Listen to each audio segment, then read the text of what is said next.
हम आज बात करेंगे सुशांत सिंह राजपूत की। राजपूत के आत्महत्या के बाद मनोज बाजपेयी ने मीडिया पर गुस्सा दिखाया है। उनकी शिकायत है मीडिया से। क्या शिकायत है ये हम पूरी आपको बात बताएंगे, लेकिन अभी सुशांत सिंह राजपूत की हत्या और आत्महत्या की दोनों गुत्थी अभी सुलझी नहीं है। इसका अभी जो मामला है पूरा ये जांच चल रहा है। देखना ये होगा कि अब ये जांच कहां तक पहुंची है और कब इसका जो है तथ्य बाहर आएंगे। हमारी बगल में जो अकेला आदमी रहता है वो बाहर से कितना सख्त क्यों ना दिख रहा हो, लेकिन उसके अंदर कुछ और चल रहा हो सकता है। वो अंदर से कमज़ोर हो सकता है। उससे जाकर बात कीजिए, हो सकता है आपकी कोई छोटी सी बात उसे बचा ले।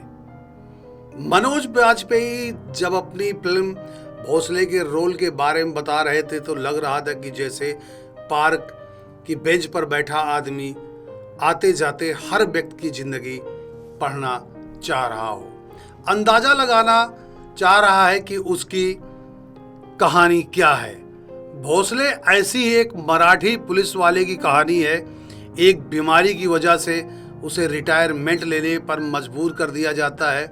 उसे नहीं पता कि वो अब क्या करेगा।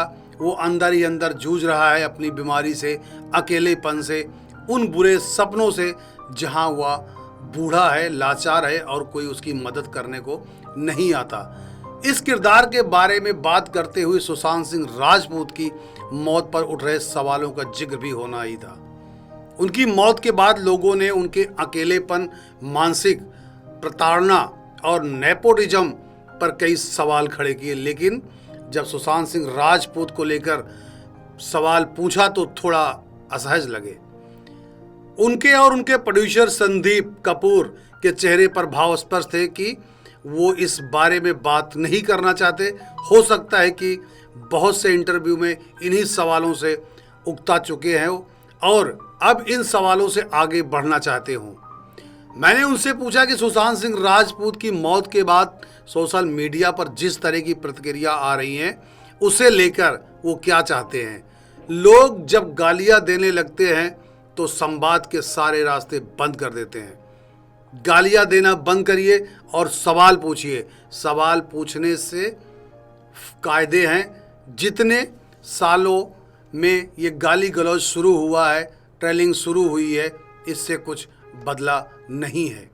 लोगों में गुस्सा है। सवालों का जवाब इंडस्ट्री ही देगी। इंडस्ट्री कई संस्थान नहीं है, कोई कॉर्पोरेट हाउस नहीं है। बहुत सारे लोग अपने स्वतंत्र काम करते हैं, बहुत सारी लॉबी हैं। उनके लिए इशारा है कि वे प्रभावशाली प्रजातांत्रिक व लेवल फ्लाइंग फील्ड बनाएं जहां टैलेंट की जगह मिले या टैलेंट कहीं पैदा हो सकता है। वो बड़े स्टार के बेटा बेटी भी हो सकते हैं। वो किसी किसान या मजदूर का बेटा बेटी भी हो सकते हैं। प्रतिभा का सम्मान हो, प्रतिभा का स्वागत हो, तब ये सवाल संवाद बंद हो जाएंगे।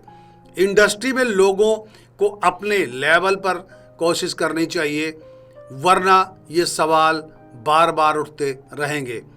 लेकिन प्रतिभा को लेकर उनकी क्या परिभाषा है, ये क्या पैमाना है? कोई व्यक्ति या नहीं मानता कि प्रतिभाशाली नहीं है। हो सकता है मनोज बाजपेयी को देखकर लोग कहते हों कि मनोज से ज़्यादा प्रतिभाशाली हैं, लेकिन उन्हें मौका नहीं मिला। इस पर उन्होंने कहा कि टैलेंट को देखा जाए तो पैमाना एक्टिंग भी नहीं है, वरना तो बुरी फिल्में इतनी ना चलती।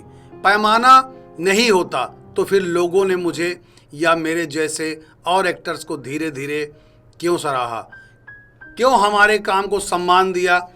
पैमाना हमारे अनुभव के आधार पर होता है। वही एक्टर सबसे दिल को छूता है जिस एक्टर की काबिलियत होती है, जो चरित्र को सबके अंदर बराबर से पहुंचाए। प्रतिभा किसी के हिसाब से गलत हो ही नहीं सकती। लेकिन जब कास्टिंग डायरेक्टर के पास आप जाते हैं तो कहते हैं कि स्क्रिप्ट के हिसाब से ऐसा एक्टर होना चाहिए। आप ये नहीं कहते कि देखने में ऐसा चाहिए और काम ना आता हो तो भी चलेगा, तो काम आना चाहिए। कम लोग जानते हैं कि मनोज बाजपेयी ने दूरदर्शन के एक सीरियल स्वाभिमान से शुरुआत की थी। उस वक्त काफ़ी लोकप्रिय कार्यक्रम था। टेलीविज़न वाली लाइफ के बारे में कम लोग जानते हैं। मैंने टीवी वेवन से देखा, क्योंकि मुंबई में फिल्में करने आया था, काम मिल नहीं रहा था, कई बार खाने के पैसे नहीं होते थे। स्वाभिमान के 12 एपिसोड करने के काम आया। मेरे दोस्त के काफ़ी कहने पर मैंने वेमन से हो गया इस काम के लिए, लेकिन लोगों ने काम देखा और फिर 250 एपिसोड हुए। तो सोचिए अगर टैलेंट नहीं होता तो 12 से 250 एपिसोड कैसे होते। मनोज अपनी टर्निंग पॉइंट फिल्म 1998 में आई सत्या को मानते हैं, जिसमें उनका एक गैंगस्टर भीखू महत्रे का रोल लोग नहीं भूले हैं। सत्या ने जो मुझे सम्मान, जो मेरा कैरियर बनाया, मैं आज भी हूँ उस फिल्म की वजह से हूँ। लेकिन एक फिल्म है जिससे मुझे एक्टर के तौर पर संतुष्टि मिली, मुझे लगा कि मैंने कुछ हासिल किया है। वो फिल्म है गली गुलियाँ। कोशिश कर रहे हैं कि उसे की भी कोई OTT प्लेटफॉर्म मिल जाए।